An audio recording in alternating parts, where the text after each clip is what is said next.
Assalamualaikum warahmatullahi wabarakatuh. Salam sehat buat semuanya. Di pagi ini saya alhamdulillah berkesempatan mereview gimana sih cara cari bibit kencur yang super, yang bagus lah, intinya yang baik gitu buat ditanam. Katanya sih saya pernah dengar itu, katanya itu perbandingan dari kencur sekilo itu bisa jadi 10 kilo gitu lah. Mana sih kayaknya bibitnya itu kayak apa gitu maksudnya. Saya dengar sih bibitnya itu kencur Bangkok yang gede-gede segede jempol tangan lah intinya. Alhamdulillah tadi saya udah menghubung Maya yang ada di Bogor. Alhamdulillah saya mau meluncur ke sana. Coba lupa ikutin Sakita Channel 82 untuk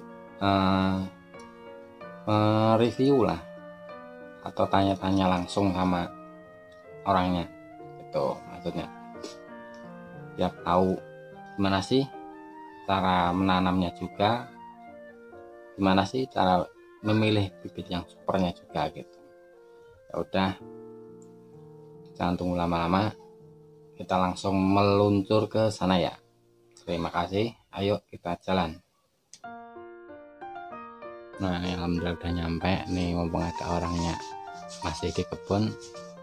Katanya sih kencurnya di rumah katanya. Ya udah, kita cak pulang aja yuk. Cak pulang. Ya ini saya udah ketemu sama pakarnya pertanian ini, ya. Ini saya coba mereview gimana sih cari bibit kencur yang bagus. Gimana Mang cari cara bibit kencur yang bagus gitu ya. Ya, kita cari bibit kencur yang cakep. Yang pertama kita cari kencur yang sehat. Kemudian dari bibit juga dari kualitas bibitnya yang benar-benar kencur itu layak untuk ditanam apa tidak. Nah, makanya memang pilih kencur bibit yang benar-benar kencur Bangkok. Nah, ini cara penanaman kencur Bangkok. Nah, ini kencur ini kalau sebenarnya kan ini udah kering. Kalau emang toh kencurnya masih pas baru dipanen, itu hasilnya ini bisa 150 gram satu bijinya. Sekilonya bisa 7, apa ini namanya? 7 biji lah kayak gini. Nah, cara penanamannya kita kita tinggal tergantung pakai. Sebenarnya bibit kencur itu mau dipakai agak besar nggak masalah, kecil pun malah tambah cakep kalau menurut saya. Dan itu pun yang saya lakukan ya. Kita cara penanaman pengambilan bibit kencur ya seperti ini, kita tinggal petik. Ini kan ada tunas yang menumbuh, tinggal petik cara penanamannya. Nah, ini cara penanamannya ya, yang penting asal dia ada tunas untuk tumbuh, kita petik seperti ini. Tapi tergantung kita punya bibit banyak enggaknya. Kalau kita punya bibitnya sedikit, ini masih bisa dipotong. Ini kayak macam ini kan, dipotong lagi. Yang penting ada tunas untuk tumbuh. Nah, sebenarnya yang memang perhatiin kencur itu kalau emang bibitnya madorot, artinya kurang, itu dari kayak macam sejenis ini juga yang penting ini kan ada tunas untuk tumbuh nih. Ini masih bisa dipotong. Cuman cara penanamannya yang harus benar-benar telaten dan rajin dan benar. Itu dari cara pengolahan tanahnya, pupuknya juga, kemudian pengurusannya juga. Dan kencur yang maksimal, hitungan memang yang udah kita jalanin itu bisa 1:10. 1:10. Kalau kita nanam hitungan 1 kilo bisa 10 kilo, bahkan lebih. Yang penting kualitas pupuknya benar-benar bagus. Pupuknya benar-benar yang kira-kira udah dingin lah gitu. Kan kebanyakan orang sekarang nggak tahu tata caranya, yang penting bibit kencurnya nggak tahu kualitas bagus enggaknya. Kemudian dari pupuknya juga ya pupuk asal-asalan lah, pupuk kandang langsung diambil langsung dipakai, nggak boleh. Paling tidak itu pupuk itu minimal ya 4-5 bulan harus dingin dulu lah. Kemudian kita ada campuran pupuk organiknya.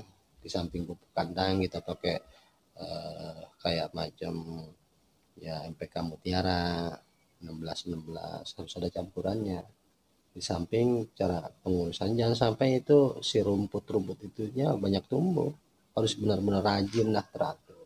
Kalau untuk Pengurusan. penanamannya itu mungkin ada jaraknya mungkin yang Cara bagus. penanaman jarak yang bagus sebenarnya itu bisa 10 kali 15 atau kali 20, tinggal tergantung kita punya lahan. Kan kadang-kadang orang begini ya, tujuannya mau niat mau diborongin, nanam dia jaraknya jauh. Padahal itu emang lebih bagus, yang penting cara pemupukannya itu dan pengurusannya yang bagus juga ya.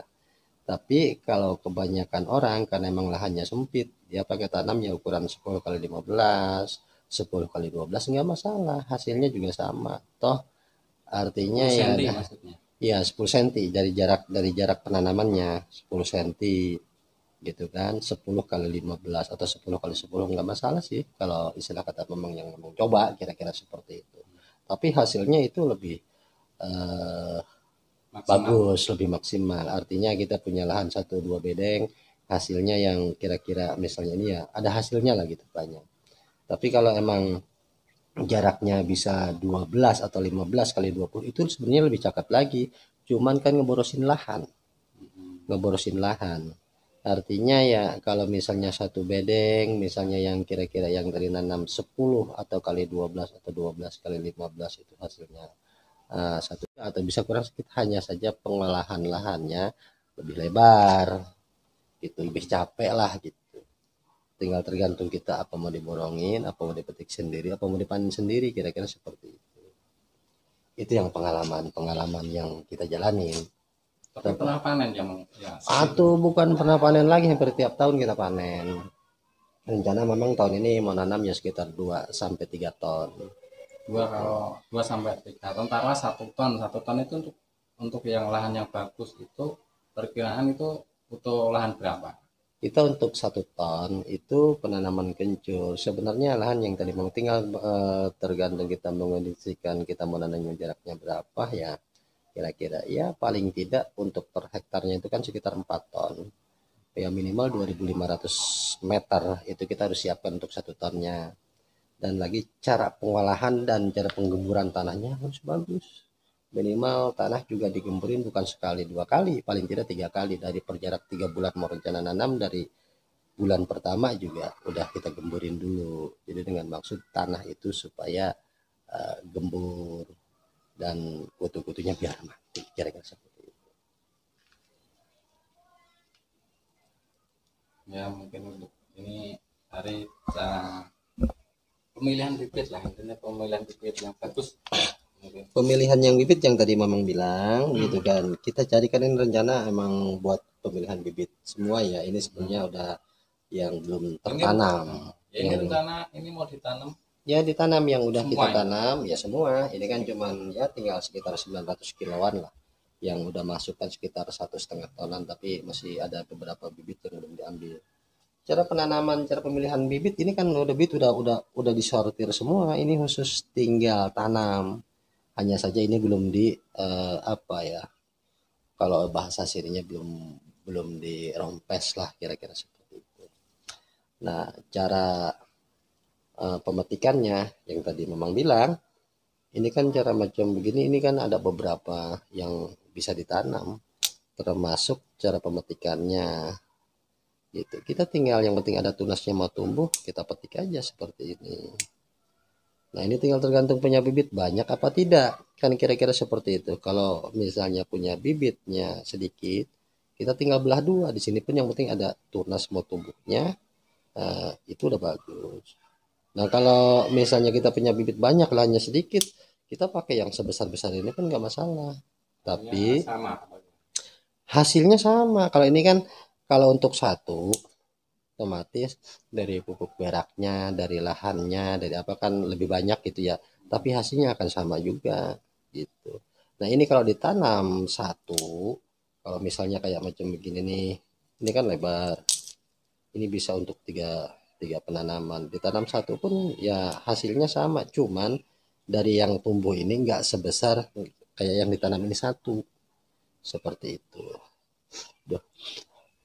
Ya, ini kira-kira udah cukup Mang.